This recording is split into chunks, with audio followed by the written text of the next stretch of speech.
விழுப்புரம் மாவட்டம் உளுந்தூர்பேட்டை அருகே கடந்த 4 நாட்களாக காத்திருக்கும் போராட்டத்தில் ஈடுபட்ட கரும்பு விவசாயிகளின் போராட்டம் முடிவுக்கு வந்துள்ளது. செங்கல்வராயன் கூட்டுறவு சர்க்கரை ஆலை நிர்வாகத்தினருடன் கரும்பு விவசாயிகள் மேற்கொண்ட பேச்சுவார்த்தையில் உடன்பாடு ஏற்பட்டுள்ளதாக கூறுகிறார் நமது செய்தியாளர் கோபிநாத், இந்த பேச்சுவார்த்தையில எந்த மாதிரியான உடன்பாடு எட்டப்பட்டிருக்கு, இது குறித்து சொல்லுங்க. விழுப்புரம் மாவட்டம் உளுந்தூர்பேட்டை பக்கத்தில் இருக்கு பார்த்தீங்கன்னா செங்கல்வராயன் கூட்டுறவு சர்க்கரை ஆலை.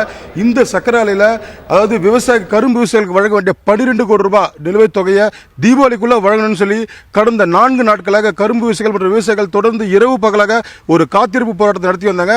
3 கட்ட பேச்சுவார்த்தைகள் தோல்வியடைஞ்சது. 4ஆவது கட்டமாக பார்த்தீங்கன்னா இன்று ஆலை மேலாண் இயக்குனர் ராமரோட கரும்பு விவசாயிகள் பேச்சுவார்த்தை பண்ணாங்க.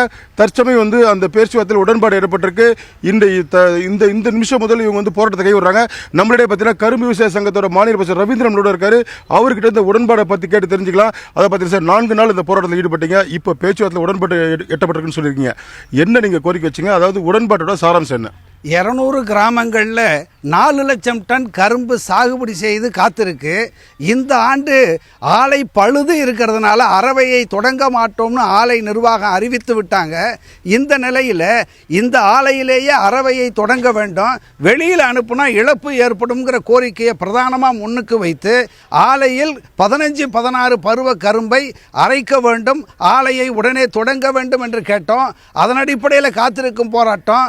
அமைச்சர் தலையிட்டார், அரசு தலையிட்டு வருவாய்த்துறை தலையீட்டின் பேரில் இன்றைக்கு நடந்த பேச்சுவார்த்தையில் 15-16 பருவ கரும்பை ஆலையின் அறவையை தொடங்குவது, 15-16 பருவ கரும்பை இதே ஆலையில் செங்கல்ராயன் ஆலையிலேயே அரைப்பது, வெளியே டைவர்சன் கொடுப்பதில்லை, ஆலையை மேம்படுத்துவது, அதற்கான நிதியை மாநில அரசிடம் தருவதாக ஒப்புக்கொண்டிருக்கிறது என்று ஒரு உடன்பாட்டை மேலாண்மை இயக்குனர் முன்னிலையில் இப்போ அவருடைய தலைமையில் நடந்த பேச்சுவார்த்தையில் ஒப்பந்தம் போடப்பட்டிருக்கிறது.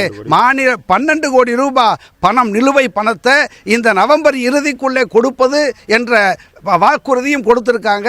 5A லாப பங்குத்தொகை 8 கோடி ரூபாயை தருவதற்கு நடவடிக்கை எடுக்கிறோம் என்று ஒப்புக்கொண்டு ஒப்பந்தம் போடப்பட்டிருக்கிறது.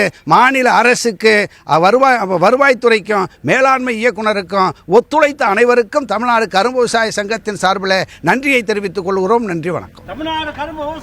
இந்த போராட்டத்தை பொறுத்தவரைக்கும் பார்த்தீங்கன்னா கடந்த 4 நாட்களாக இரவு பகலாக காத்திருப்பு போராட்டத்தில் ஈடுபட்ட விவசாயிகள், கரும்பு விவசாயிகளுக்கு தற்போது இந்த உடன்பாடு எட்டப்பட்ட நிலையில் இவங்க தற்போது மகிழ்ச்சியோட இந்த மகிழ்ச்சியை போராட்டத்தை அவங்க இப்போ தச்சமும் அவங்க விலக்கிக் கொள்றாங்க.